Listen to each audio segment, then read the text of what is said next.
Thanks so much for joining us today. Yeah, of course. Happy to be here. Thank you for having me. Yeah, and you are in New Zealand. You're not in the States. How is New Zealand life treating you up until Christmas here? Yeah, I mean seriously, if you're coming from America, I think any country you go to after that is going to be a bit of a safe haven. So, it's nice to be home. It's nice to be able to not have to wear a mask everywhere I go. I think New Zealand's done a really good job of dealing with the pandemic. But obviously, seeing my family and seeing my friends as well is also really nice. Yeah, we spoke to Michael Boxall on the show last week, and he was saying, what kind of America he was living in. From your perspective, what was it like, the America that you left behind to come back home? It was chaos, to be honest. You've got the social issues, Black Lives Matter, LGBTQ social issues coming up that have been throughout the whole year been in play. And I think they really were at the forefront of a lot of the things that we did this year, especially in our sport. So you had that, and then obviously the pandemic kicked in very early on as well. So dealing with both of those for the entire year was, it was stressful and it was tough for a lot of people. I was very happy to be able to come home when I could. Yeah, I'll bet. Is a change in president going to change a lot of those issues? I don't think they'll change, but I think he's a little more inclined to at least address some of the issues in the best way that he can. I think with having the current president in power was disruptive for a lot of people. And I think it really kind of tore the country apart. I've never really seen America that torn apart in some of these issues. So hopefully, Biden will do a really good job and kind of bring the country back together and unite them. It's been quite an interesting little journey we've had this year, but hopefully bigger and better things to come. Yeah, bring on the vaccine, eh? Yeah, exactly.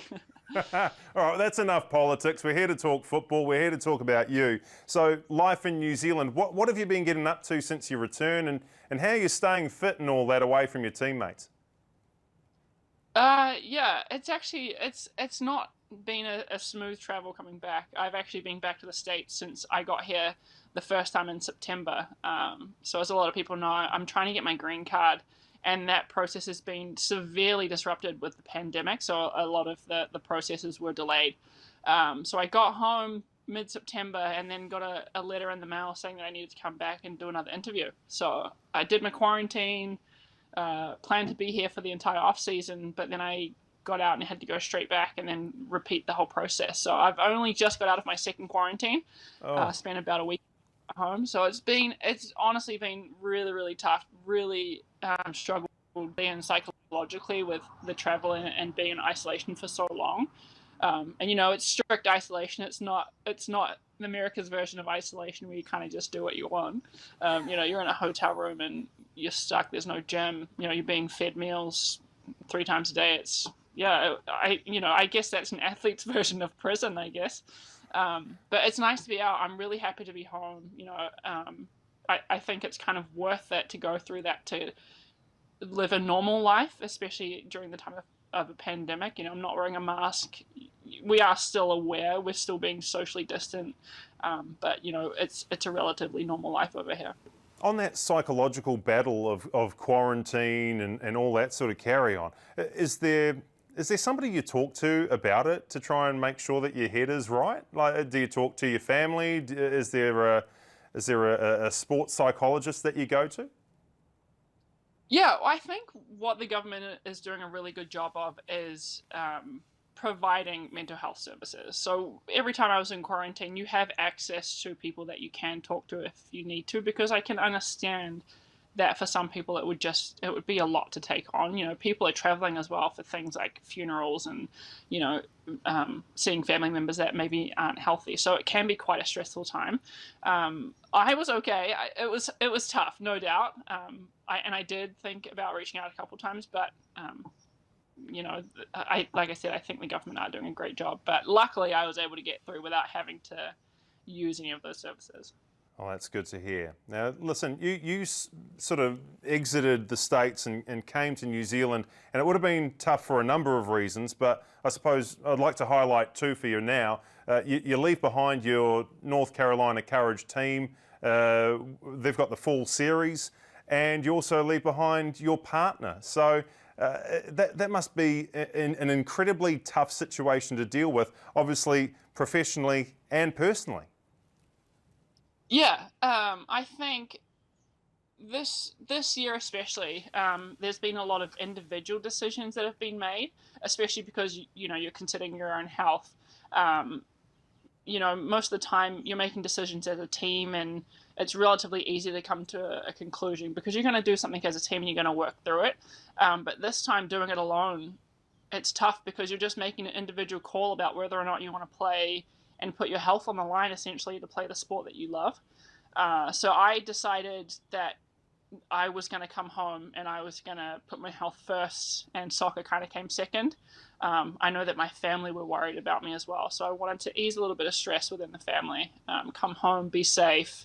Like I said, New Zealand was doing a really good job at that. So in terms of that, the decision was hard to leave the team. You hate to leave the team midway through a season. It's uncomfortable. It's really uncomfortable. On the other side of that, my girlfriend also decided to leave, so we kind of came to the decision together. We both kind of prioritized our health and our family, and so we left together, and I spent a bit of time with her before I came. But usually she can come over with me, and that's been quite challenging as well. So it's going to be almost a 4 month period where you don't see each other. And towards the end of that, that does get really difficult. You just have to keep the big picture in mind and know that we'll spend most of the year together next year, hopefully. But yeah, like I said, when you're prioritizing something like your health, that's so important. I think that kind of overbranches and takes priority over everything else. Yeah, and I suppose you're lucky that you're doing this in 2020, and the technology exists that you can just jump on a phone, a laptop, and you can see your loved ones. But imagine doing it in the 1970s. You'd just be on the phone, can't see them, maybe send a few pictures in the mail. It'd be really difficult. I've actually said that to a couple of people. I said, man, can you imagine, back when it was, 1914 and it's time of war, and all you can do is send a letter. It must have just been so stressful. We're so lucky. And again, this year has just really highlighted how lucky we are, even though we have so many struggles and so much stress around, where we're going to be and how we're going to live our life this year. We're also very lucky that we can stay in touch with family and friends that are, around the other side of the world. Yeah, 100%. Now, Abby, you were going to play at the Olympics in Japan, Tokyo to be exact, and then obviously the pandemic hits and it's postponed for a year. And that's elongated your international career. First of all, how do you feel about that, having to go another year? Because I'm sure that you would have put in place a whole bunch of plans that, you were going to pull the pin finally in the middle of 2020, but obviously that's not the case.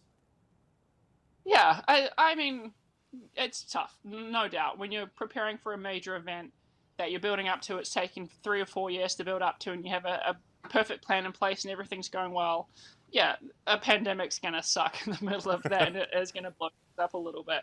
But, as an athlete, I think, especially in a team sport, we become quite versatile. We are able to adapt a little bit easier than if we are an individual athlete. So if you're a sprinter or, a marathon runner, it's going to be a lot more difficult because it's all about you and how you perform. Whereas I think in a team sport, we have a little bit more leeway in terms of our preparation. So we just tack on another year, really. It's disappointing because you're so looking forward to that event and you want to be there and experience it and put all your hard work into play. But at the end of the day, for us, it's an extra year of preparation.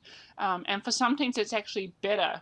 You get a little bit more time together, build the camaraderie a little bit, get a little bit more experience. So there are positives to it and there are negatives to it. I'll tell you a positive. You playing for the Football Ferns at a home World Cup in 2023. Now, that was positive. Yeah, I never thought that would happen in my lifetime. I was in New Zealand when the women's 17s had the World Cup, and that was exciting. So to have a full Women's World Cup would just be absolutely phenomenal. What do you think it's going to do for the country? Because one of the questions that always arises is, you know, did the All Whites do enough on the back of '82, on the back of 2010 to really capitalise on the surge in popularity of the round ball game? What do you think that having this World Cup in 2023 is actually going to do for New Zealand and football players? Yeah, it's quite interesting. I've had this question quite a lot because while there is hype around the sport and there's hype around the actual event, the concern actually becomes what are we going to do afterwards to ensure that the game grows? It's great having this big event. Sorry about that. Is that a it's fan? Great yeah, delivery man. It's great having this grand big event, but I mean, if we don't capitalize on it afterwards and we don't see growth in the game, it's all kind of for nothing. You know, I don't have the answer to that. I don't know how that looks, but you'd kind of be hoping that the processes are being put in place now where we can capitalize on the exposure that the sport's going to get. So you have no idea how we do it? How do we capitalise on it? You know, you must have one or two thoughts. Yeah, it's not my kind of area of expertise. I'll put on the performance and I'll bring the crowd in, and then somebody else can deal with. Fair enough. But yeah, I mean, I'm sure people are working behind the scenes to make sure that happens. You know, we don't have to experience it. You wouldn't have to experience it live to know that this is going to happen. We can kind of work off what other people are doing as well. So, yeah. What kind of team are we going to have at this World Cup? You've worked closely with a lot of these players, and you must be familiar with some of the younger players coming through. How competitive are we going to be? Yeah, it's difficult to know because I haven't spent a lot of time with the team the past year. It's been tough to be able to get that contact time because of the pandemic. So what the team looks like now, I actually don't know because I haven't spent a lot of time with the girls. But, you know, obviously we always want young talent coming through. We always want, you know, a little bit of experience with the players that have been to World Cups and that have been to Olympics before. You know, I think it's finding the right combination of that that gets you success at the World Cup because, you know, if you're just going with a young team with no experience, obviously you're going to make some mistakes that, you know, I first made when I was at my World Cup. But if you have a team that's only experienced, you know, are they going to last an entire tournament on some of the old leagues that we have?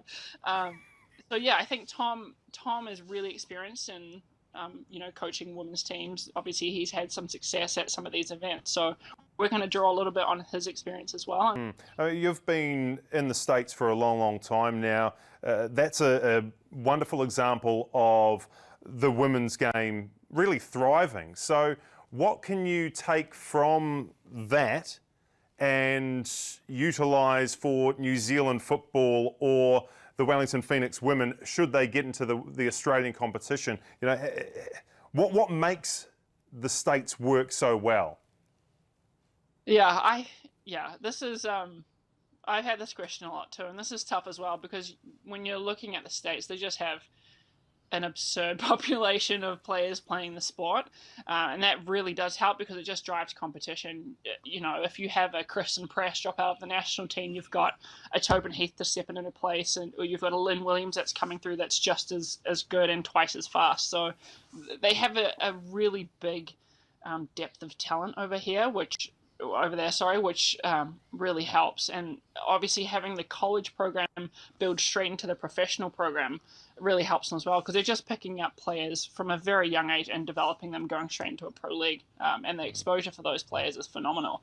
So, you know, if we could have our players do that immediately out of school, go straight into a professional environment, it just helps build the talent pool a little bit. If that can become a pathway for players moving out of school, you know, that's the path that they're going to take. Whereas when I was growing up, there was no real pathway. You kind of had to find your own way. And if you were good enough, you were hoping that you get picked up, but there was no direct pathway into the professional game. And I think that's what we're really lacking. I think that's what America, or the model that America has, can really bring to New Zealand is that pathway directly out of school, straight into at least semi-pro or pro football. All right. It's almost Christmas time. What have you got planned for the holiday period? I understand there's a sister's wedding coming up that you're fortunate enough to be in the country for. Yeah, I'm really excited about that. My sister's getting married in December, right before Christmas. So I was really hopeful that I could get home for that. I missed so many events. You know, I've missed weddings before. I've missed funerals. I've missed 21st birthdays. You name it, I've missed it. But I did promise her. I said to her, "Look, if you have a wedding in and around December, I will be home for that wedding. I promise that." So even with the pandemic, I was a little bit on edge about it because I was like, I'm not sure if I'm going to be able to get home in time, but you know, it worked out, so I'm really happy about that. I think it's going to be a great event, you know, and especially during a pandemic to be able to celebrate, you know, someone's relationship like that is going to be pretty special. Yeah, that's really awesome. And so when are you planning on heading back to the States next? What's your timeline looking like? Yeah, so our off season's a little bit shorter. I think with the pandemic this year, we experimented a bit in the NWSL. We had a little bit of a mini tournament at the start of the year, and then we built into a full league after that. And I think the success of that, I think the league wants to build on that. So heading into next year, I think we're going to do another tournament style thing at the start. I'm not sure how that looks yet. So the season's going to be extended a little bit. We start in February, 1st of February, and then we go all the way through to November. So we'll have a tournament at the start and then play a normal season all the way through to the end of November. So it doesn't give us much of an off season, but on the flip side, you know, we're playing soccer for a longer period of time. Well, that's always good. Hey, Abby, before I let you go, there are some people in the office who don't believe that we actually flattered for a time together. It was going back more than a decade, wasn't it? We were hanging out in Oraki for a wee while. I was going to say, like, how long ago was that? Like 10, 15? I don't know. Because I've owned my own house for about 9 years, so it's got to be before that. Oh my god, I was a wee little thing. But yeah, it's true. It's true. Yeah, the day for professional soccer, and we had to, you know, work a real job and, you know, do all that good stuff.